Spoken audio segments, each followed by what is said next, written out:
I bet you most bodybuilders could not do that. She ran a 13.9700 meter. I only have gotten better just if I just don't speak. Because if I do speak, Like, I will It's like gonna come say out. like all the time. Yeah. how much do you guys hate that? I'm just curious. Like, if you guys listen into the conversation, do you ever pay attention to how much we say like? All the people are not listening. they already left. tuned out. When you start something new, when you don't go do it, or when you let's say you take a day off, some people that feels like you failed, and then for some people that's just a spiral downwards. But how do you handle that? When you get into these routines, it is important to stay attached to them, especially if you're in the beginning stages. We need to take that concept into every other thing that you do. You're trying to get better. You're not trying to get worse. But a lot of the stuff that we've been playing around with now is just, it's respective to running, jumping, throwing. And when we're doing some stuff in the gym with cables, you go to do like a twisting move with a cable. And now you're kind of recognizing like, oh my God, I got to stabilize so much on this other foot that the calf is firing, the shin is firing, the toes are firing. Does that actually even happen? Where you don't get a workout in? You don't get something in? I blame the world. And once I get through making a lot of other people feel horrible, I make sure that I feel worse about myself, and I just get f***ing smashed. I get hammered. And then I wake up the next morning pissed drunk and kind of forgot everything that happened, and then everything's good to go. Fat Project family, how's it going? Now, we have had so many different guests that have come onto our podcast, and we've talked about meat a lot. And the one thing that everybody that tries Piedmontese says is that it is some of the most tender steak they have ever had. I think actually Sean Baker came on and talked about the lack of connective tissue in the cattle. Yeah, he broke it down scientifically, Yeah. but he did. That's the reason why when you, whatever cut you get, whether it's a ribeye, whether it's a flat iron, whether it's a bavette, no matter when you cut into that steak after it's cooked, you're not getting any of that chewiness, That gristle that you have to spit out because you can't actually chew it. Piedmontese is super tender. They have great cuts that are low fat, high fat for whatever diet you're doing. They're just an overall amazing beef company. Andrew, how can they get it? Yep, that's over at Piedmontese.com. That's Piedmontese.com. At checkout, enter promo code POWER for 25% off your order. And if your order is $150 or more, you get free 2-day shipping. Again, Piedmontese.com, promo code POWER. Links to them down in the description as well as the podcast show notes. Be muted again. Muted me because You've been censored. To be fair, I had everybody muted. I just got that follow back from Too Buff for This. Nice. You just showed us. You just showed him to us, Mark. That dude is funny as fuck. Y'all go follow Too Buff for This right now. Yeah, we have that clip of that 64-year-old woman running a 13-second. Yeah. That was wild. It was. Damn, dude. Like, How, dog? dude, that's fast. Yeah. Yeah, it is. That's legit. Like, that's not fast for a woman. That's not fast for being older. That's fast. Fast. That's 64, bro. That's fucking wild. I bet you most bodybuilders could not do that. She ran a 13.9700 meter. Wild. And then you find out how old she is, and you're just like, damn, she's 64. I know young men not running that fast. I'm not running that fast. You tell her you're not doing your chores, and you try to run away, there's no goddamn chance you're getting away. Why is Jimmy running away from his grandma? Yeah, apparently he got an F on his report card, and she was not having it. I am scared for him. Sensational. That is fucking impressive. Watch it again, though. Yeah. That's crazy. You know what? I was mentioning this to you, Mark. I was like, I'm just happy she's not black because I know if she was, Genetics. all the comments would be, well, it's just because she's black. She can run that fast. I also wonder like go. what her background is too. Like, did she used to do like, I mean, obviously she probably has spent some time in track, but did she used to do like hurdles or something when she was younger, or long jump or triple jump or something? Because that's fucking crazy. I wish we had a name. Because Yeah. I mean, definitely, like, I mean, shit, maybe if she picked up track when she was older, that's really cool. Because Man, we've seen some people with crazy transformations Yeah. as they get older. So you don't always have had to have been an athlete within the sport Right. to improve at it and get better with age, right? It's tough, man. Going into a sport when you're older, and if you don't have the background in it, can be really challenging. But we've seen, CrossFit open the door for that with a lot of people jumping into doing some gymnastics. Sometimes it was for worse, and sometimes it was for better. But I think the main thing to hone in on with any of this kind of stuff is that you possess the ability to get better. And if you're just not trying to compare yourself to somebody else, then I think you can make some really good inroads to progressing and getting a lot better. Maybe an iron cross is like just ain't gonna happen, and that's fine. But maybe you can do some shit on the rings. Maybe you can work your way into being able to do a muscle up, or maybe you can work your way into being able to do a pull up or several pull ups. I mean, I think that's the goal with any of this stuff in fitness. I think the cool thing is it's kind of hard to tell sometimes in your life if you're making progress somewhere. But if you did 3 push-ups one day and previously you couldn't do any, it's kind of obvious that you got better at that particular thing. The biggest thing, I think, again, we've talked about this at length, but when you're older, let's say you did play a sport when you're younger, you do have something that you've gotten pretty decent at. It is kind of scary to take on a totally new endeavor. A lot of people are starting to get into running since you've been running, and I started to get into it. And honestly, I remember the first few runs I did, I'm like, God, maybe this running thing isn't for me, because it was just so bad. Yeah. I went out on my little bike trail to go run a little bit. And after minute 2, I was like, okay, well, let's stop. And I was so demoralized because I'm like, I do jujitsu, I do all this shit. And running a little bit is this tough, but the progression was slow, and now running miles without stopping. Hey, you know what? If you've ever taken your lady to Pound Town and you know what 2 minutes 2 minutes of putting in that work can be a lot. You're like, man, my triceps are tired. Especially if the bitch is lazy. That's right. God, dealing with pillow princess. You know what I mean? Like, put us some work. Flip around. Yeah. You get on top or something. I don't know. I'm sweating like a fucking animal over here. Oh God. Sorry for all the ladies. I mean, but I know 2 y'all minutes, gonna work. 2 minutes is a big deal. Like if you never run before, you go out and run for even like 45 seconds, 30 seconds. You're like, fuck, man, this is actually quite embarrassing. Quite embarrassing where I'm stuck at. Yeah. Yeah. But that's the thing. It's like, whether it's jujitsu, whether it's running, whatever it is, it's a very slow progression. And I think it is really cool that we're seeing, number one, a lot of other, why do I always do that? I did realize this when doing podcasts and in conversation with you guys. You flex your biceps and triceps the whole time? No, I don't do that. Jesus. I do this. Why is he so jacked? What are you talking about? I do this thing when I speak where I'm like, number one, this, and then number two, I just like you're a teacher. Yeah, I do that all the time. Have you been doing that for a long time, or is it with the mustache? I think no, I've been doing it for a long time. I've picked up on it, and I've been trying to stop doing that as much. We need like a chalkboard or something to come down, or like a map or something that can like point certain areas that just have nothing to do with anything that he's talking about. But number one, yeah. Number two. God. It's like, why are you pointing at Texas? I don't understand. That and the word like. I think we've all gotten better at not using the word like as much, but we're still California fuckers. Mm-hmm. Yeah. So it pops out a lot. I only have gotten better just if I just don't speak.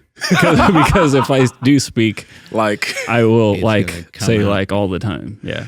How much do you guys hate that? I'm just curious. Like, if you guys listen into the conversation, do you ever pay attention to how much we say like? All the people are not listening. they already left tuned out. because they're tired of the way our speech is so fucked up. Oh, So Jesus bad. Christ. I'm sure they love it though. Yeah. But, To some extent. an interesting thing that is, like, today you didn't run. And you're going to run later on today, but we were talking about it earlier. When you start something new, when you don't go do it, or when you let's say you take a day off, some people, that feels like you failed. And then for some people, that's just a spiral downwards. But how do you handle that? I think, you can see the same thing happen with the diet sometimes. You let off on the diet a little bit. Some people use the word cheating. You don't really hear the word cheating being used on your lifting program or on your running program. But I guess like it does feel that way. It feels like you feel a little guilty. There's also something about routine that works out really, really well. Ron Penna, with the greatest quote of all time, perhaps, saying like that he fucking hates routine, but he responds really well to it, and that he doesn't necessarily like he hates sleep, but he hates feeling tired more. And he kept kind of repeatedly saying that over about like a bunch of stuff. He's like, I don't really love to train, but I don't want to be like I would hate to be weak. He doesn't want to miss opportunities in life. And so therefore, as much as he hates being organized and being on time and having a routine, he has one because he hates being late more than he hates, you know what I mean? So so I think when you get into these routines, it is important to stay attached to them, especially if you're in the beginning stages. Like somebody that's new to dieting, they might have to be on a keto diet. Somebody that's new to running, they might have to literally just say, you know what? You need to run every day, man. Like you need to just go or jujitsu, like you need to go to practice a lot. You know, you need to go to practice every day, even if you don't actually participate every day. You need to go every day, and you need just sometimes that's the breakthrough period that you need in order for you to, there's like a hump, right? You gotta get past this, you gotta break inertia, and you gotta be able to get some momentum behind it. One thing about that too is the auto-regulation aspect of it. Now, auto-regulation is a term that a lot of people use in lifting and all of sport, where let's say you have a program that's set up and it calls for deadlifting 315 for 5 sets of 8 on this day. But let's say you warm up, you go into the gym and you're like, whew, today that 315 just is not there for sets of 8, right?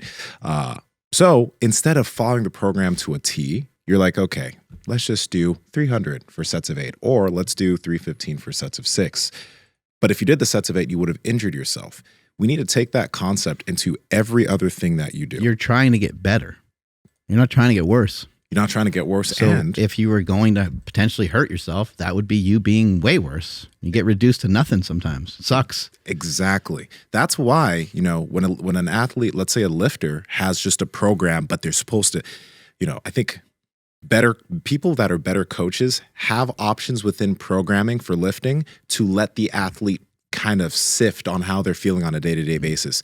Because if an athlete just has a program in front of them and the numbers call for this and they don't feel up to that, if they're newer, sometimes they're like, I got to follow the program, man. Can't go off program. And then they fuck themselves up. Whereas if they were able to regulate based off how they did on that day, they wouldn't get hurt. But that's why, at least for me, when it's come to running, I put on the watch and, I'll start the run, but I don't pay attention to it because I'm not trying to go faster.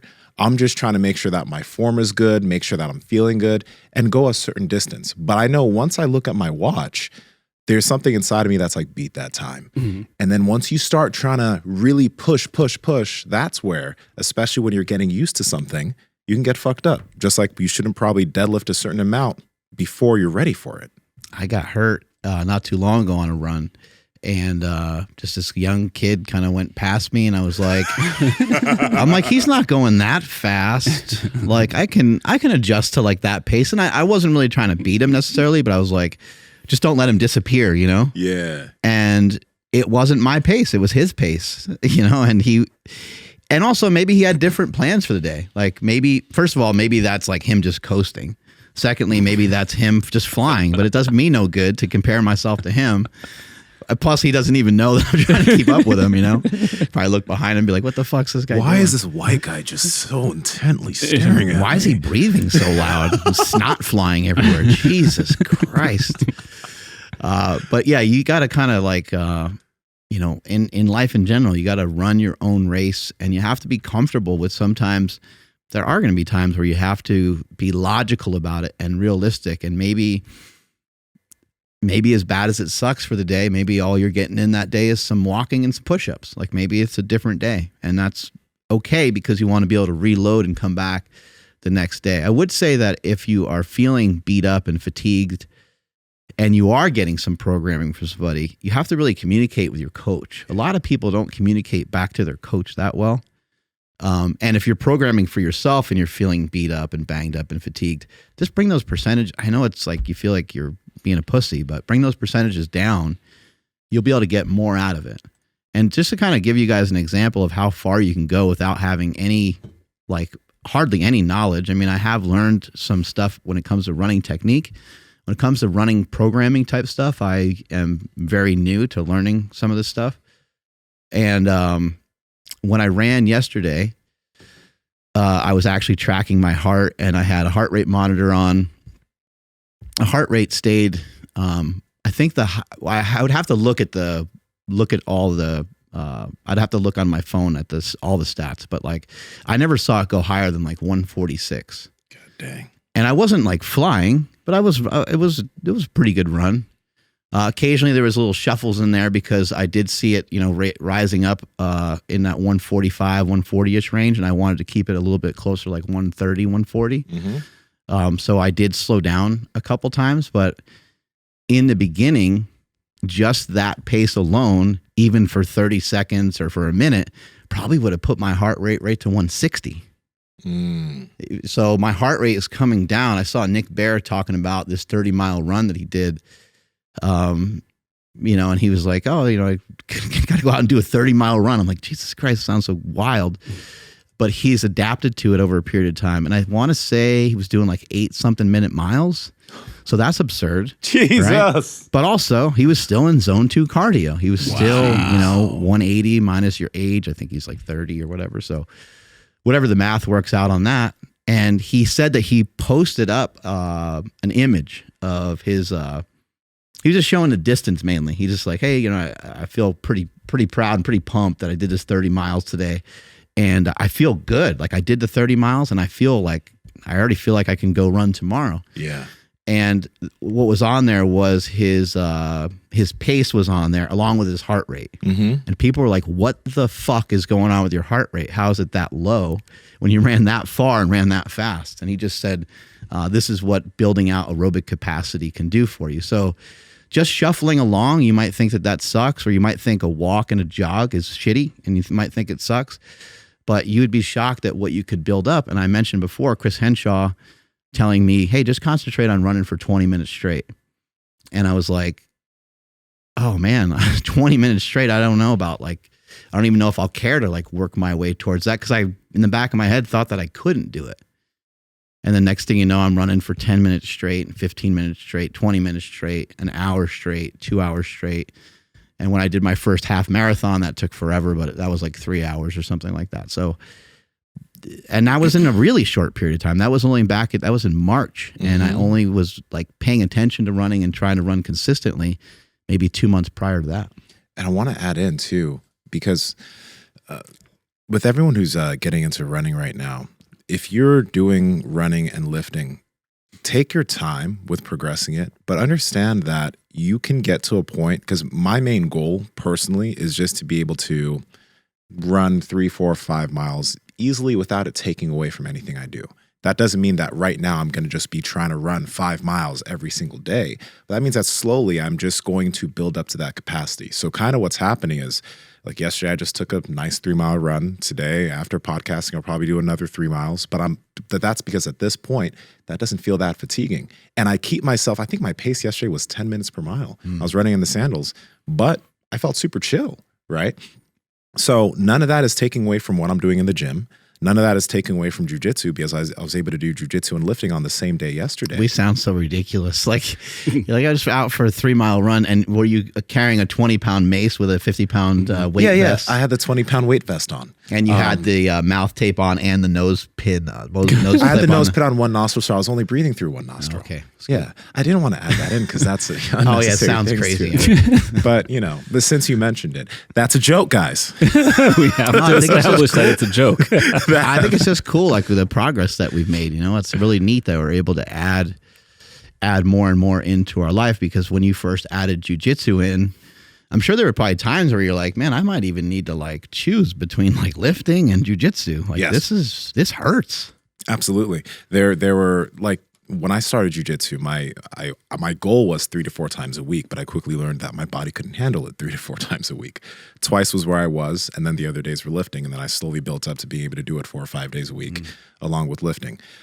But I want to mention, back to the running thing, I think a lot of people are starting to realize that just because you run doesn't mean that you're going to sacrifice muscle, right? I think some within muscle building and the lifting community, the old adage was that, marathon runners look like this and sprinters look like this. Right. I have said that shit before, right? But the thing is it's at what level are you doing it?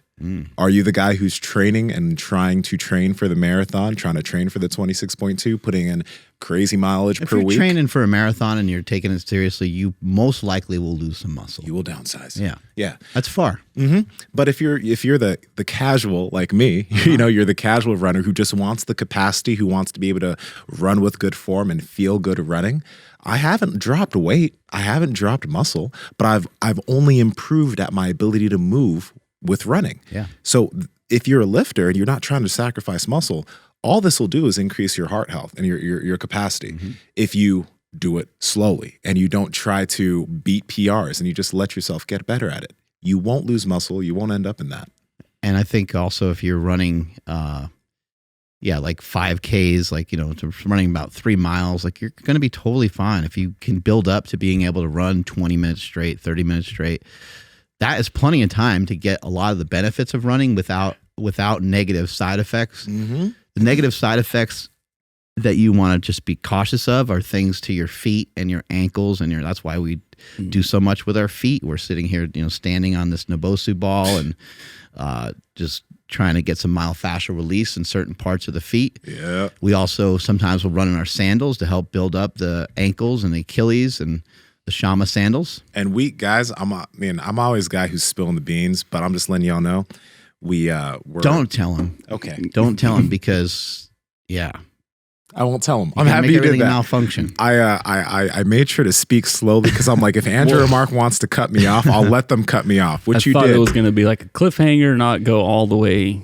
off the cliff. No, you he wanna- always goes all the way in. You want to He does. bleep me What? on this? I'm gonna say it, but bleep me. No, I don't want to bleep you. Oh, damn it! I don't It want would've to made add for a more. good edit. No, exactly. It's more work.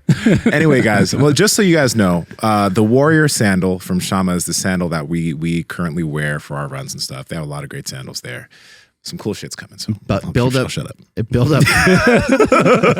building up those toes and building up the feet can help a lot. So that's why we sometimes do that. That's why sometimes we'll run in the Vivo barefoots, and we'll utilize different things at different times. Sometimes I don't want all that impact, and if I'm going to run a little further, I have a pair of Nike shoes that have these like springs in them, basically the carbon.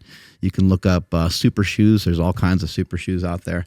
And sometimes I'll use that, and it kind of does squish my toes, and I'm getting a little compromise in that area, but I'm getting a complement of the shoe helping to propel me forward. But some people end up with back shit, and people end up with hip things, and we've gone over a lot of this stuff previously. But you just really have to take care of yourself really, really well. So when you're the next day or whenever you can get to it, try some myofascial release. If you have any access, everyone has access to a shower, use some hot and cold contrast therapy. That has been really effective. If you can afford to go a little further and you want to run, then you might want to get Normatec boots. Those are the boots that blow up with air. That shit helps a lot. If that's not affordable, you can lay down on the ground, put your feet up on your couch or a wall, and just get your feet up over your head. That kind of stuff. I mean, you'll be shocked. You'll be shocked at how inflamed your legs can get from a run, but how decompressed they can look a little while later just by doing something like putting your feet up, trying to get your feet up over your heart. And I cannot overestimate how important what Mark said is in terms of taking care of yourself. We are doing number one. Number one. See, this stupid shit. I got to stop that, man. We have these. Keeps you organized. I don't mind. Yeah, we have the Bosu pads under us. He'd be a great teacher. Thank you, the Natty Professor. The Natty Professor. He's already a Today, professor. kids, we're going to talk about trenbolone and why you should inject from a young age. Now, the Bosu pads have this sensory stuff underneath our feet. So our feet are always stimulated, but we're also beating our feet up with the Nero ball from Bosu too. And then also, I would say if you guys can, get yourself, whether it's Kelly Starrett's Supernova or some type of hard ball. I know you've been using a med ball in the gym and rolling around that, but we do myofascial release on our calves, on our shins, quads, glutes, hamstrings, everywhere, almost every single day. See if you can bring that ball up, Andrew. It's just on Amazon. It's just like a 10-pound med ball, but it's hard. I wish you had. Did you have a video up showing what you do on it or no? I don't think. But yeah, I was doing like a little jujitsu-y stuff on there yesterday and like rolling and stretching. And yeah, there it is. And one thing to think about, though, that works so good. I know that you're probably looking at it thinking like it wouldn't work good because of the surface area is big, but for some reason it works great. It really kills my hips in a good way. It works really, really well. Be a little cautious on the back when you use this product because you have to like flex your stomach and it can be a little bit weird there, but it works amazing on just about everything else. Shit, it's on sale right now. And I want to ask you this real quick, Mark. With that ball or with any of this stuff, are there certain parts of your body that when you roll on it are still really painful? Like there's certain parts of your body that now when you roll on it aren't painful at all, right? Absolutely. There's spots, and actually it's kind of annoying because I'm trying to, my brain is like, this is the area that hurts. And then I'm like pushing on it and there's nothing there. And I kind of like the release that I would get before. And I'm like, how come there's nothing here? God damn it. That makes sense. But then you go upstream, downstream, and you still usually find something. Certain areas are tough to get inflammation out of, and it's probably due to like movement patterns. I got a little something in the hammy that's been bothering me for a while. And it's like, it's weird because it's on the outside of the hamstring. And the only way for me to get into it is like, it has to be like a very specific like angle to get in there. But the myofascial release stuff is incredible. And one of the ways some of this stuff was explained to me was if you were to take like a rubber band and you're to stretch a rubber band, you stretch it back and forth, stretch it many different ways. Rubber band moves real nicely. Well, that's the way that our muscles move. That's the way there's an eccentric and concentric. They shrink and they expand. They shrink and they expand. And they move really fluidly. But what I believe is true is that when we go to do a stretch, but we have adhesions, tightness, pain, some of these things, it would be as if you took that same band and you went to stretch it, but you tied a knot in it first. And so if you can picture when you go to stretch the band, that knot just keeps moving around, but it never disappears. Yeah. The myofascial release is the disappearing of that knotted up part of the band. So I think that you could potentially get rid of it through some stretching and through some movement and through some exercise. But I'm more of a fan and more of a believer that you really do need to go in there and kind of scrub that area to get that shit out of there. Because I think that the area, for lack of a better term, is kind of kinked. You can't get the fluid, you can't get the blood flow, you can't get all the stuff that you need to get there in the right way, organized the right way. A lot of times we even lose capacity to like fire certain muscles certain ways because you can't get to that area anymore because it's like shut down because your psoas is off or your fucking hip flexor or your glute or your IT band or whatever that shit is that's going on. You know, if you have a really bad like IT band thing going on, you might start to lose function and ability for hip extension, which is driving your foot back behind your body and fully flexing your glute. And so now you might have pain in your glute or you might have pain in your lower back. And so rather than making all this shit to be confusing, just try some myofascial release if you can do so and be and do it quite often. Like I do it a minimum of 2 times a week. I spend a minimum of half an hour every time I do it. It'll pay huge dividends. For me, it's almost as if I didn't even run. When I go and I pay attention and I actually do it, the next day when I wake up, I'm like, yeah, today's fucking going to be great. I feel good to run today. Yeah. And pretty much what your goal is like you'll come across different areas. For a lot of people, the hamstrings are a fucker, right? The quads, the IT band are really tough. We have that little leverage thing we can show. Yeah. Sitting around. Yeah. Is this right here? But when talking about the ball, one of the goals is like for me at this point, when it comes to myofascial release with either Kelly Starrett Supernova or any type of hard ball, nothing hurts. I can roll around on everything and there's no pain anywhere. That didn't used to be the case, but by doing that consistently around everywhere. And then also when we'll probably talk about this on a later date, but when I do a lot of lifting stuff, I do really long range stuff. So I'll do that myofascial release, then I'll go and I'll do really long range type of movements. Body's been feeling fucking amazing. That's great. So it's like right now you'll do it, you'll feel some pain, but understand that pain is not always going to be there. You just need to be consistent with the habit of myofascial release. But you want to explain this thing? Yeah, this is called the Pivot. This was sent to me by a fan. And, fans send a lot of stuff, and we really do appreciate it. But not everything is... I got to wipe this off real quick. Oh, yeah, a little bit of spooge on there. Not everything is as amazing as this. The guy that sent it to me, I apologize. I don't remember anybody's name and all that kind of stuff. But this product is called Pivot, and basically has this little knob right here.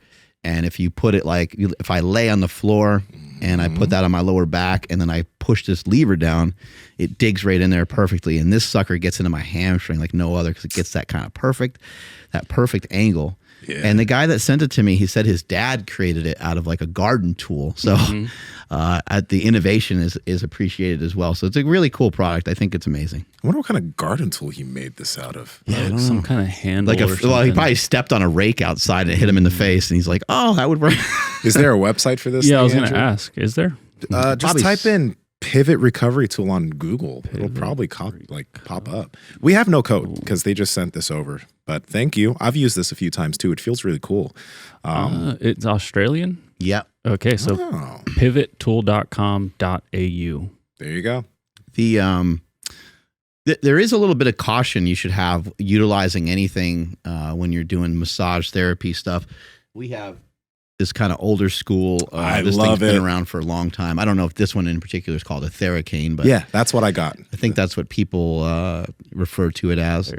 And some of the little hooks and stuff on here, I mean, this is just a cool tool to have around your house or to have in your gym, because you could just grab it and utilize it in so many different ways. But it's amazing. I mean, you can dig in on spots. This the Theracane has like a particular hook on this one part where I'm able to get right into like this area in my hip flexor that's real tight. So yeah. Also, the Theracane's great because, can you pass me that cane real quick? In the sauna, I'll take this fucker in with me and I will go in the back of my traps and I'll knot up these different areas. So it's cheap too. It's on Amazon for like $25 or some shit. Pat Roger family, how's it going? We talk about sleep all the time on this podcast. That's why we partnered with 8 Sleep mattresses. Now this mattress is the Tesla of sleep. It's the Tesla of beds. Its technology tracks your heart rate variability. It changes its own temperature based off the way you sleep so that you get better sleep every single night. It is quite literally insane. Check them out. Andrew, how do they get it? Yes, and before I do that, I wanted to let you guys know that you can actually set the bed to wake you up silently. I know that sounds weird, but actually the bed starts vibrating around your head and it doesn't wake up the entire household the way my phone used to do back in the day. So now I just kind of have the bed wake me up silently and it's amazing. You guys got to head over to 8sleep.com/power project. That's EIGHT sleep.com/power project. When you guys go there, you'll see a banner across the top saying that you're going to receive $150 off automatically. So again, that's 8sleep.com/power project to receive $150 off your Pod Pro cover or your Pod Pro cover and mattress combo. Links to them down in the description as well as the podcast show notes. Let's get back to the podcast. Yeah, and then we were actually looking for ankle weights and we just happened to be at Walmart and they have a bunch of really cool shit at Walmart. Like they have something similar to that Theracane. They have they're not quite supernovas, but they have balls about the same size as a supernova, like a little bit softer though, so that actually might be a good thing. Yeah. But like they have lacrosse balls that are intended for myofascial stuff, so it's like it's available, like, of course you just have to start learning how to do it, but I think the best way that I've been learning how to do it is just rolling around on that 10-pound medicine ball from like the Amazon Basics one. Be like, oh, I found a sensitive area, let me start working there. And then you kind of dig around and it gets a little bit worse, but then as you keep moving, it kind of starts to dissipate. But just because, like even the way I'm sitting on this kneeling chair right now, like the positions that I'm in on a regular, like daily basis will still kind of promote some of that tightness in my hips and in my hamstrings and my quads and stuff. Yeah. So when I go back to rolling around on stuff, it kind of like everything's brand new again and I have to redo it. So what I'm getting at is just by doing it daily, like it's not going to fix it. It'll help, but changing the other habits, like standing more or walking more, that sort of thing, like in conjunction with that other stuff. Yeah. Right now I'm fighting back, but if I could like kind of more optimize the rest of my day, it might be able to like actually get ahead of the curve instead of trying to catch up all the time. I think some movement with heat really makes a lot of sense. So if you have access to a sauna, that would be incredible for some people to try to move. Like my sauna, the step that I have going into it is a little high. So that's actually perfect for me to stretch on. I maneuver on there a bunch. But again, don't undersell the amazing ability that we have to just to, like, what a wonderful country we live in. We got running water everywhere. You can just take a shower, hop in the shower and don't be afraid to kind of move around in there and stretch and move your body around. Some of the stretches and some of the things that the movement doc showed me, moving the finger and tracking the finger and being able to twist a little further than normal just by simply looking by watching your own hand. Those are some things that I've been doing running recently, and running is a great time to get extra movement in too, because you're producing so much heat. You're fucking hot, and I know it's hard for runners to like want to take just a second to do anything, even just to retie their shoe or anything. They don't want to stop that momentum.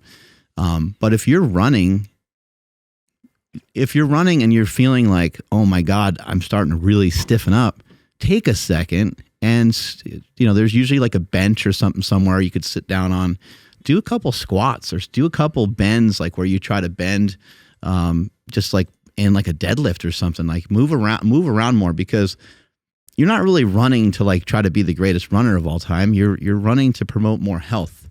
And so if you just run and try to run for 20 miles that way, your body's going to get really, really fucking tight later on. And I think the best thing is to be able to do these things and to be able to do them at a pretty good capacity and then shrug them right off like nothing happened.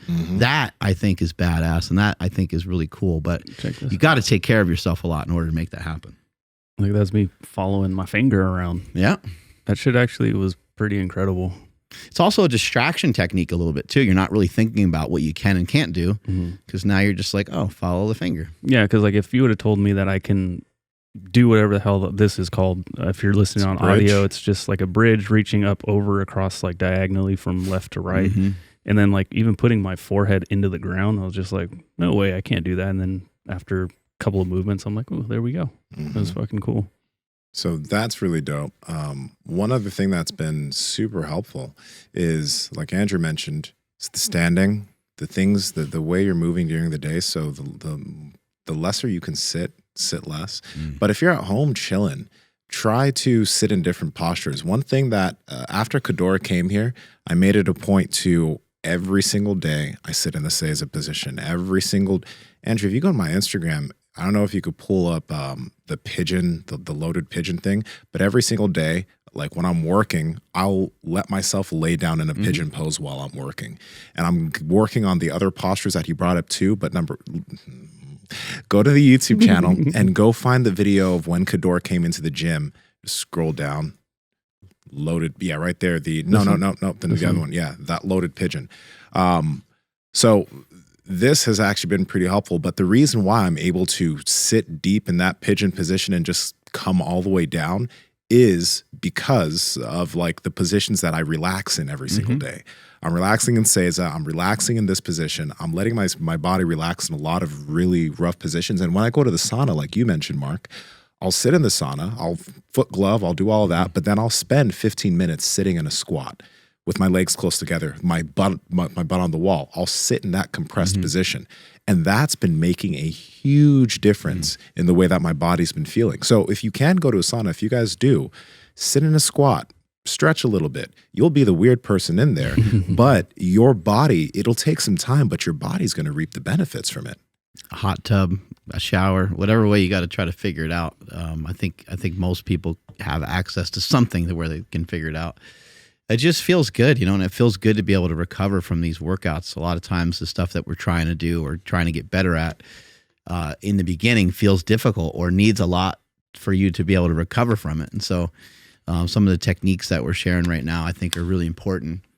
On top of all that, and Nsima and I have been messing around with just like a bunch of weird stuff in the gym. A lot of it has to do with some of the functional pattern stuff that I've been doing. And I do highly recommend for people to check out Functional Patterns website and we talked about myofascial release. They have a whole program that shows you everything on myofascial release, explains why it works, explains why maybe some people haven't had as much success with just stretching, and how you can kind of incorporate some myofascial release along with other movement patterns to be more mobile.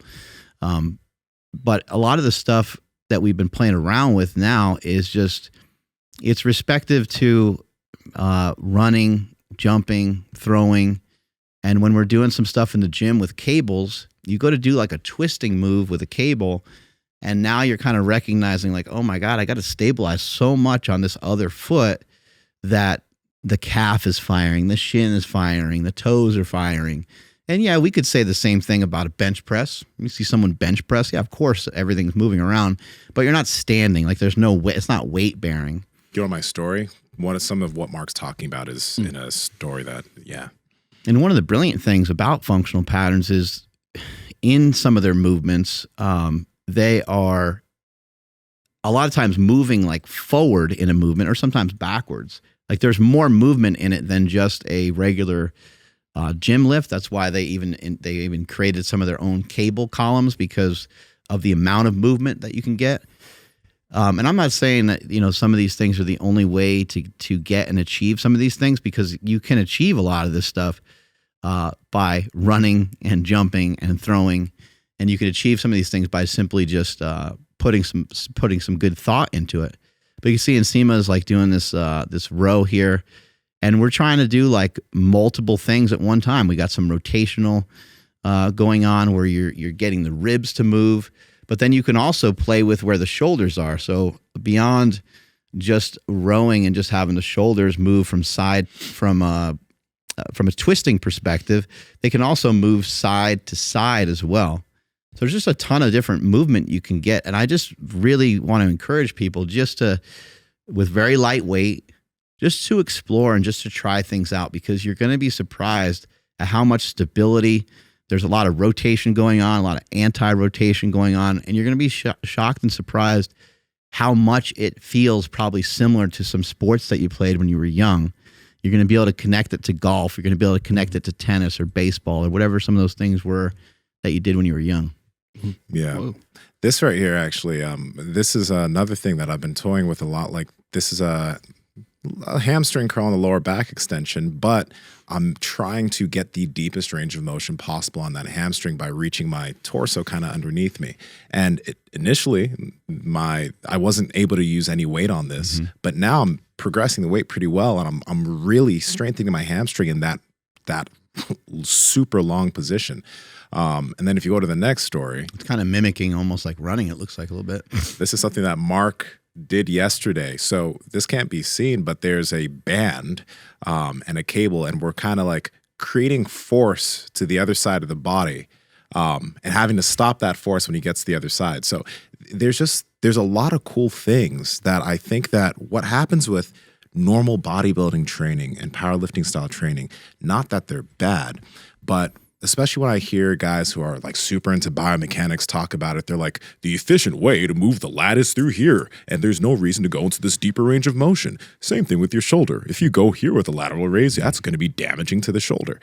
But what you do is you train the body to only be strong and only be able to function well within those very limited ranges of motion. Then what happens when you go out of those ranges of motion? What happens when you go into these? Might not feel so good. Might not feel so good. You might pull something. You might tear something. Why? Because you're not weak. I mean, you're not strong through those ranges of motion. So one thing that we've been messing with is yesterday we were fucking around with having the shoulder protracted while doing chest flies in this position. So rather than being locked in here, which is the safest way and most stable way for your shoulder, protract your shoulder and see what happens. It's the opposite of safe. It's the opposite of safe.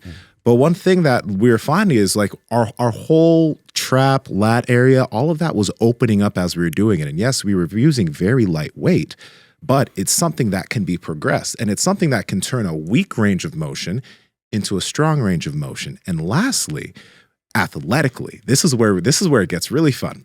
If someone throws a punch They don't throw a punch right here and keep their fucking shoulder connected to their lat, right? They throw a punch and they get long, right? So how about you develop strength out in those long positions? They even talk about using your arm as like a whip. Yes. Getting that kind of whip factor at the end. Right? I mean, the Diaz brothers are fucking amazing at that. They pepper people with these shots where you're like, those don't look that crazy, but they fucking hurt really bad because they're able to get a little snapping at the end of it. And this is why I see why people say most muscle-bound people don't move well, and most muscle-bound people are tight.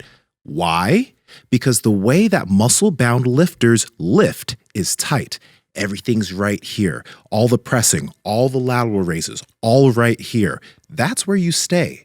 So now your muscles don't have the ability to do anything overhead. You don't have the ability to move your hands behind you. You don't even have the ability to do stuff that your average person can do.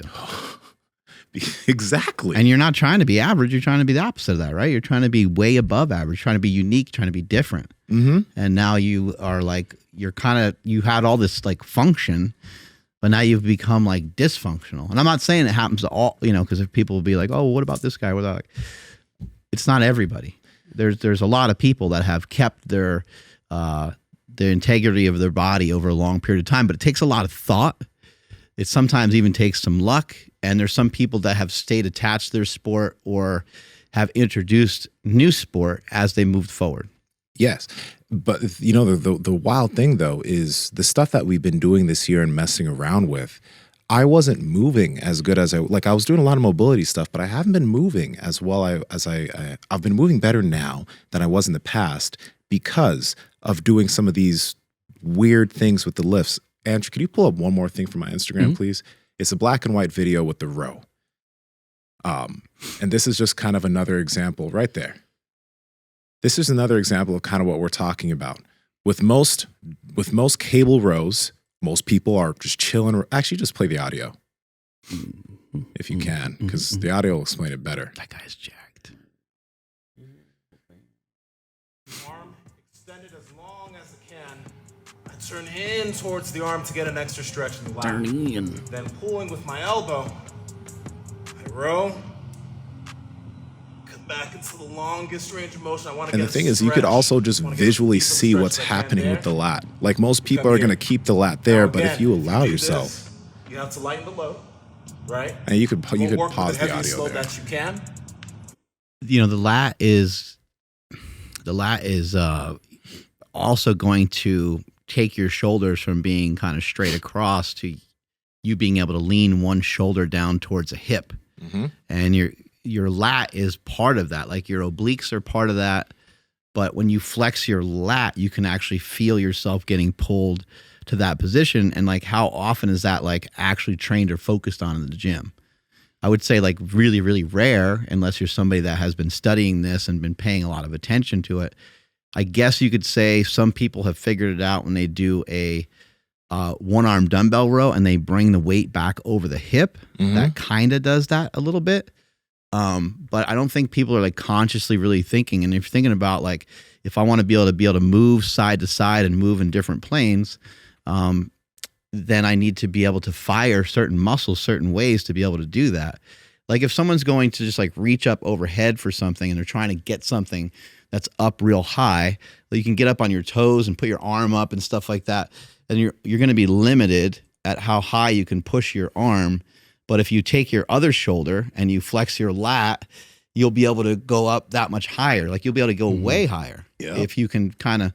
So these are just a lot of things that I think they're not commonly thought about, but they're things that I've been diving into and Nsima's been diving into more recently. And I think it can make a big difference in your training and make a big difference in how you function outside the gym. Yeah. And if you're an athlete that has muscle, right, just adjust some of the ways you're doing some of your lifts. Lighten the load, because one reason why people don't do a lot of this stuff is because the weight that you're going to be using initially is going to be very light. You're not going to be very strong in those ranges. You're going to be weak in those ranges because you don't train them.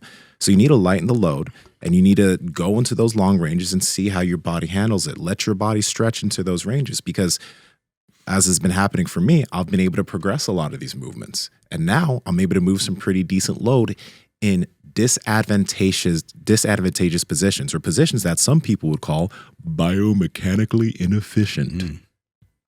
Yeah, and I know we were doing some stuff in the gym the other day, and Owen was asking us some questions. And I think that younger people would probably think, man, I don't think any of that's for me because I got to focus in on this. I got to focus in on getting strong. But this is an attribute of getting strong. The one thing I would say is like, I understand the need to do the fundamental lifts because those are exercises that they're trackers, right? You can track them. You can say, I used to bench 200 and now I bench 225 and I'm making progress this way. Whereas like when you pull on a cable or a rope or you do the GOTA stuff or you do some other methodologies and some other movements, like if you just mix up your walking lunges every time you do walking lunges and you do them like every 3 weeks or something, you don't have really a good idea of like how much you progressed on that. It's not like you went from 40-pound dumbbells to the 80s. It's like week 1 you used dumbbells, week 2 you used a sandbag, and the next time you did it you used I don't know, you dragged a sled or something, you know. You do something different every time, or you put chains around your neck. You do something different every time. It's kind of hard to like be pumped that you made progress. But for me personally, and this could be the way that this could just be something that interests me, I never really cared about that much. Like it still felt like hard work. Like it still felt really good. So if I was to try to progress on dips and I used chains one time and weights the other, and like it just, I personally wouldn't care that much to know like, oh, I did more weight or I did, as long as it feels good and as long as I'm feeling better over time and feeling strong, I don't really care about the particular movement. I've said this before. If you take somebody that deadlifts 315 pounds and you take someone that deadlifts 275, who's stronger? It's like, well, I don't know. Are we talking about just deadlifting? We're talking about just deadlifting. We're talking about conventional deadlifts. Then the guy that deadlifts the 315, if they're similar age and similar weight and stuff, the guy that deadlifts the 315, I guess by all accounts, is stronger, right? But what if there's any sort of change in what we're asking the person to do? What if we said do 5 sets of 5 every minute on the minute? Now who's stronger? Well, I have no idea. What if I said first guy to 100 reps with 135, wins or whatever? Now I got no idea. So you're stronger. You're stronger in that one thing. And whose hamstrings are going to blow off first in a 40-yard sprint? Got no clue. I have no idea. Even if one guy can deadlift 315 and the guy that can deadlift 315 can do 45 GHRs straight with no flaw in his movement, and the other guy can only do 5, still got no idea. So strength is a really interesting thing. It's like pinpointed down to these very specific movements. And I think we just need to, it's cool to have those goals, and I still encourage people to have those goals, but it just doesn't mean what you think it means.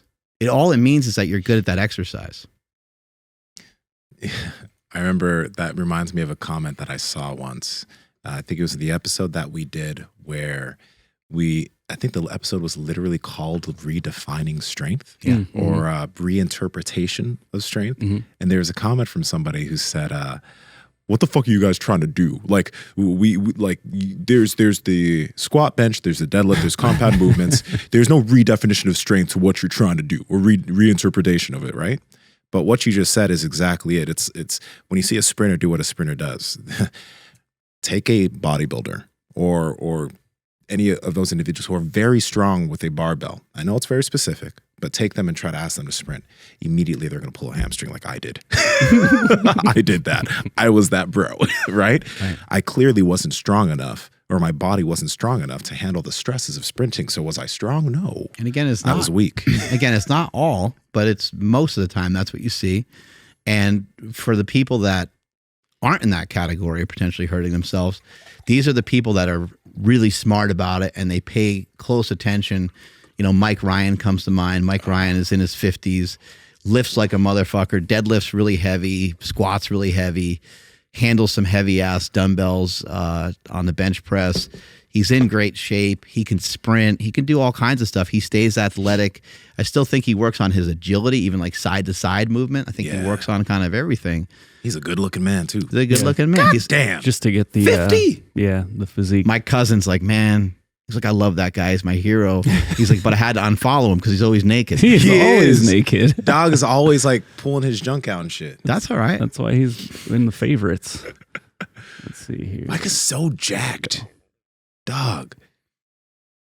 Yeah, he's out there fucking getting How it many done. fucking plates is that? He's got like 6 or 8 plates on there. I don't know. But see, he's out here on the sled. Like he's out here working on different types of, you know. And that's an athletic movement, even though it's slower than like, you know, somebody taking off in a sprint. He's on his toes. Calves are getting worked. Hamstrings are getting worked. There's unilateral movement. You know, a lot of it, you know, does go back to like what you're interested in, you know, so you always want to try to make sure that you're doing shit you're interested in. I know my dog's out here slaying LA. Like Mike's slinging dick. Oh, yeah. Yeah. Oh, yeah. Kidding me? Yep. Never married. Let's go. Just always, yep. Live your life. Whenever I don't know what his situation is at the moment, but like whenever he's had a girl, I've been like, hey, like, dude, because, you know, he does well. Like the girls are always very pretty. Yeah. And he's always like, yeah, you know. I'm like, bro, she looks great. Like, what is going? You know, she seemed. I've talked to her. She seemed really nice. She seems cool. He's like, yeah. She's about to be 24, so I'm like about to, you know, cycle. Am I tripping, or when we did the podcast at his place? You are going to do this. Oh yeah. Wasn't there like a big thing of coconut oil? Just like in the bathroom, connected to the bathroom, master bedroom. Yes, a gigantic Costco tub. Man's like going through that weekly. Oh yeah. Not just lotioning his body. It's for his skin. For his skin. Oh man. Oh, here we go. Oh Look, shit. Look at them glutes. You know, the shorts he wears are questionable. I don't know what's going on. These are suspect. They're like extra tight boxer briefs, At but he least just my wears them shit- outside. Yeah, at least our shit kind of flares, but he's like right on He's everything. got no flair. Pretty much, he's just saying, "Hey, I want you to see my dick print." The whole time. That's it. You also have people, you got some good coaches out there too. You got guys like Josh Bryant, who even when he works with powerlifters, he has them do conditioning stuff. And our boy Sully would sprint hills and sprint with the sled and like all kinds of stuff. So it's different versions. You know, it's not a powerlifter. There's not a lot of great reasons for a powerlifter to have the capacity to like go and run 10 miles. Like it's a little overkill. It's unnecessary. But should a powerlifter be able to jog 2-3 miles? I think you should be able to. And if you can't, it's something that maybe you just think about or you work towards, or maybe you do it when you retire from powerlifting, so that you're not, you're not doing 2 things at once, which can be detrimental. But can you get on can you do some sort of cardiovascular training here and there? Can you drag a sled for 10 minutes straight where you drag it forward, backward, side to side? I mean, the answer is of course you can. Or some interval stuff, superset some stuff. Try the Wenning warm-up. Wenning warm-up is a great idea. 3 or 4 exercises, 25 reps apiece.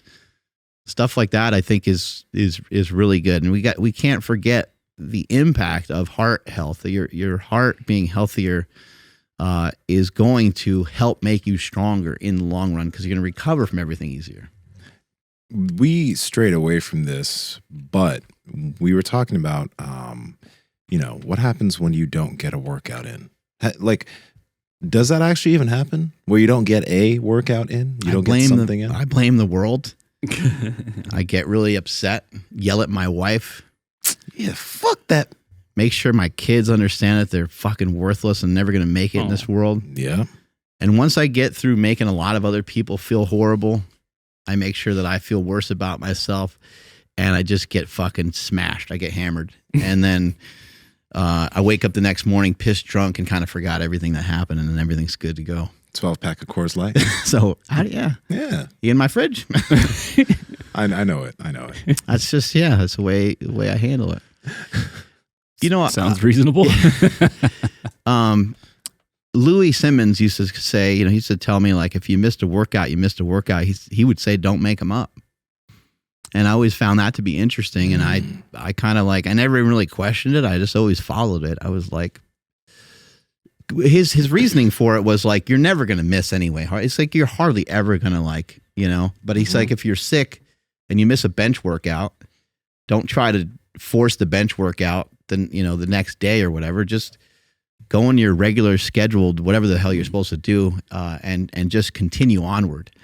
And I've always liked that message. Like, it's like, you can't worry about it now. Like, it's already in the past. So I think the other thing is too, just because you're off on one thing doesn't mean you need to throw yourself off on everything else, because that'll really fuck you up. So if you miss a workout or you get offset your routine a little bit, it's only one aspect of your routine. Like today, I woke up later. I kind of hate that. I hate waking up. On the way here, on my drive here, there's like tons of people on the road and shit. And I'm just like, this is the worst. I'm like lumped in with everybody else. I fucking hate this. I'd rather get up earlier. I like when it's like more quiet outside, and it feels to me as if I'm like getting ahead, even though it doesn't fucking matter. That's kind of like a mindset thing. It feels good that way. But some days they're not always the same. And sometimes the most important thing you can do to have be part of your routine is to fucking rest and is to eat. Rest and recovery is part of it. Rest and recovery is part of being a champion. It's part of being a warrior. As much as it kind of stinks, you're like, I don't want to just sit here. Well, sorry, dude. Like, you fucking have to. Like, that's the way it goes. It's part of the whole entire thing. And I need to routinely do a better job of making sure that I protect that, because if I don't protect that, then I get shifted out of my routine. So it has to be protected over and over and over again. Like the certain times that I work out or certain times that I run, those are my times. They're off limits. I don't want any, not that I'm like all serious about it, but I don't want a deterrent or distraction from that particular thing that I want to do. And sometimes I'll even like text you guys or call other people and try to get other people to come with me, just as like reinforcement. Like, fuck, now I have to be there at 7 because I fucking told 3 other people. God damn it. I don't want to be there, but fuck. All right, I'll go do it. So that's kind of the way that I try to handle it. I try to make sure that the other aspects of the routine are in there. What is happening? No, I just remember the times where you're like, oh, I'm gonna be around at 6:30, and I'm like, okay, I'll be there. And then my ass gets there at like 7. Oh man, hey, you still did it. Funny, yeah. The reason why I asked you that again is there's this guy that actually trains at the gym. His name's Uriel, and we were talking the other day. I think he was asking about he's asking about breathing and stuff for stress management. That's why he wants to learn more about breathing. But I think one thing with all of us here is that the habit of movement and the habit of exercise, even if we don't make it into the gym, we'll still do something. And I can speak for myself here because I know that if I don't, I'm just more irritable. This doesn't mean that I'm looking at my girlfriend and being like, bitch, what the fuck you? No, I'm not snapping at her or anything like that. But I just know that I'm a more irritable person when I haven't exuded myself in some fashion. And usually that's with some resistance training or some jujitsu. And now I can use running, and I have kettlebells at home. I have stuff in my backyard that I can use to exercise. And I always make sure to get something in because that just allows me to be a much better person for everyone around me, with you guys, with everyone, when I'm able to have that exercise, right? So the main thing is if the gym is the main way that you work out, and the gym is something that you have to go to, you have to do all your stuff, it is good to pick up the habit of running, take some kettlebells and have them at home, have something. Because on the day that you can't get to the gym, what can you do that still allows you to feel good? That still allows you to get that energy out. I think this is important for men and women, but I know especially for dudes, this is extremely important. To have a connection to your physicality, because I've just like from all the guys that I know, we all just know that when we're able to exercise, we just do better with everything else. You're not gonna be as snappy when someone says something to you. You're not gonna be as quick to anger because you know what? You're more chill now. So have different options. Yeah, I would say that like even just in general things, like better things come to me when I work out more. Now, do they actually? No, not at all. But what happens when I don't work out is I actually get really depressed. Like I have like the worst thoughts in my head and I'm just like, what the fuck? And then what happens next, you know, like, I don't know, like my windshield starts to crack or whatever, you know, it's like, God damn it, here we go. Or like the little line at Costco gas stations way longer than it was when I was in a better mood. These fat motherfuckers. Just like fucking hell, dude. Like, Why is everybody so fat? yeah. But what I'm saying is like your outlook is completely different. And also you're in a different spot. Like literally, like, you know, like if I woke up early and I went and trained, I would just be up early ahead of everybody and there wouldn't be a line, you know, like so little things like that. So like, it's fucking weird that like better things come to me when I do work out because he's dying because I'm in a better mood. But talking to Chris Bell yesterday, he was also saying like how much better he feels when he's leaner. Like he's like, I'm more productive. I'm like easier to talk to people. And like a lot of just things, a lot of good things just happen to come to him more when he does lean out a little bit more. And so like for me, I can definitely say that for sure. Better things happen when I'm, you know, working out. Get super irritable and like judgmental. You know, you're like, what are all these motherfuckers doing at the Costco gas station today? Yeah. Look at this fucking guy. Jesus Christ. Still getting his fucking chicken bake at the snack bar. What the fuck do you need to eat another chicken bake for, you fuck? Like You're like watching them eat in slow motion. It's like you're thinking about how destructive it is to them and their whole family. Like you're just thinking these horrible thoughts. Put that slice of pizza down, you asshole. Dude, but then here's the other thing, and this is like the perfect example. So like the Costco that I go to has 2 entrances, and on each entrance it comes in both ways. So what happens, and this fucking always happens when I miss a workout or whatever, we'll just keep going with that theme, is I get behind somebody that just they want to go into that lane, but everybody keeps cutting them off going into the other, and we're just like, dude, fucking just pick one, go. Like, I don't care if that's not like the right side or left side. Like, just fucking go. Like, you're letting like 20 cars in. Yeah. And it's just us 2 over here looking like dickheads. Like, because you don't want to fucking jump out in front of somebody. Dude. Pisses me off. Man, if more Americans just like picked up the habit of having some form of exercise, man, people would be way less stressed. Or just getting in the sun. Like, that would be great. Yeah, I don't think we have a mental health problem in this country. I think we have a physical health problem. People need to exude that a little bit more. There are people that have issues that are, you know, like medically recognized. But everybody thinks they fall within the spectrum of something because they're not doing anything. So if you're fucking moving and you're exercising, your focus isn't going to be worrying about the dude that's fucking shoving his face with pizza. You'd be like, holy fuck, man, my hamstrings are so sore I can barely get out of my fucking car. That's where your thought is, you know? Yeah. Your thought's like, man, I need to probably go stretch or do myofascial release on my hamstrings. And also, hey, the way you perceive this is the thing. The way we perceive exercise isn't a stressful experience. Right. Like every time we go to work out, we're motivated to go do it. And we perceive it as this is something that's making me better. This is making me a stronger human being, right? Not, fuck, I got to go work out. That's not the way we look at it. So inherently, it's something that's building us to do better. That's just something to keep in mind. If you're a new person listening to the show and you're building a new exercise habit, the way that you look at that exercise habit is a very big deal. Even if you're at the beginning, and the beginning is the hardest part for most people, try to shift your perspective on what you're about to do. You're about to go take a run. Tell yourself, I'm about to go take this run. It might feel a little rough, but I know I'm going to be stronger at the end of it. I'm doing it to make me feel better. Over time, that's what's going to literally just feel better. And even when it feels rough, when you're done with it, you're still pretty excited about it. You're like, that was fucking cool. I'm really glad that I did that. Yeah, don't look at it as punishment, right? That's what a lot of people will do. Yeah. Exactly. All right, you assholes. Hey, next podcast, right? I don't know. Is this one going to come out before? Yep. Yeah? He actually just texted that he landed. Sick. Next podcast, we got Zack Telander on, guys. We're going to be talking a lot about genetics and all this stuff because it's really fun. It's a really cool topic. So stay tuned. I think it's amazing. I think it's an amazing topic. It's just so hard to like try to peel away the layers and try to figure out like what's what, but like what's it even really matter? It's like the person, they're genetically gifted. Maybe they grew up and they're, maybe they're an MMA champion, but their dad was like the best MMA coach of all time. Like, who cares how the guy got there? Who cares if he was born into it? Who cares if he was born for it? But it is something that we tend to like really hone in on and focus in on.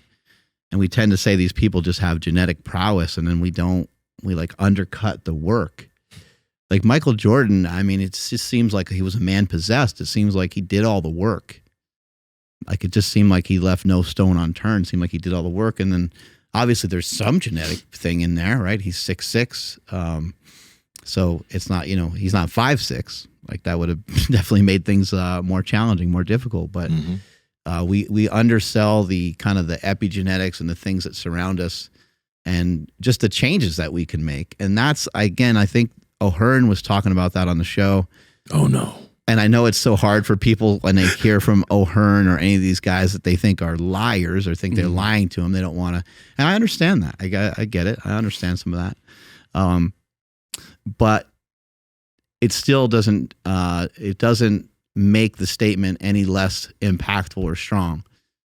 You have an amazing ability to improve upon what you got. Like you just have fucking incredible ability to improve from where you're at right now. And I think something like when you get into something physical, it's so easy to see.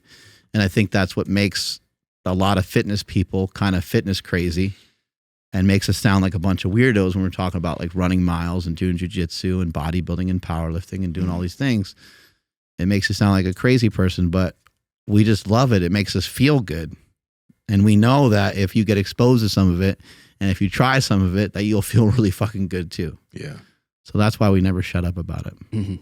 Andrew, take us on out of here, buddy. Sure thing. Make sure you guys stick around for Smelly's tip in a couple of seconds here. And thank you for checking out today's episode. Please drop us some comments down below. Let us know what you guys thought about today's conversation, and make sure you guys hit that like button. Subscribe if you guys are not subscribed already. And also, please check out powerproject.live. That's our new website. We got some cool shit on there for you guys. Let us know what you guys think about that also. And please follow the podcast at MB Power Project on Instagram, TikTok, and Twitter. My Instagram, TikTok, and Twitter is at I am Andrew Z. Nsima. Nsima Inyang on Instagram and YouTube, and Nsima Inyang on TikTok and Twitter. Mark? Let's see. What am I going to pull out of my ass for a tip for today? What do you guys think? You're going to pull out your ass for a tip? Pull out of my ass. That's all. I'm just stuck on thinking about pull out of ass tip. Yeah. Honestly, guys, just give yourself more tools. If there's anything, because if your only tool is the barbell in the gym, right? And if some reason you can't get to that on a certain day, you're going to feel like shit. Yeah, take the time to learn how to use a kettlebell. I mean, there's classes and there's courses and there's YouTube videos. You want to go the route of like purchasing something, then you can purchase it. You can get a coach. If you don't want to go the route of purchasing it, you can look up stuff on YouTube. I really like that a lot, actually, a skill set. It's all we're ever really talking about is a skill set. And so get yourself a skill set. I've mentioned Jason Kleep on here many times and talking about how I always was impressed with how much that guy can get out of like an 8-minute workout or a 12-minute workout by simply learning some of the information from CrossFit. You don't have to be a CrossFitter to mess around with some of those metabolic conditioning workouts. They're fucking fantastic. YouTube it. You got it. And you need like a kettlebell sometimes and a bike or some piece of cardio equipment. So I like it. That's the tip for the day. Strength is never a weakness. Weakness is never a strength. Catch you guys later. Bye. Pulling a tip out of the ass.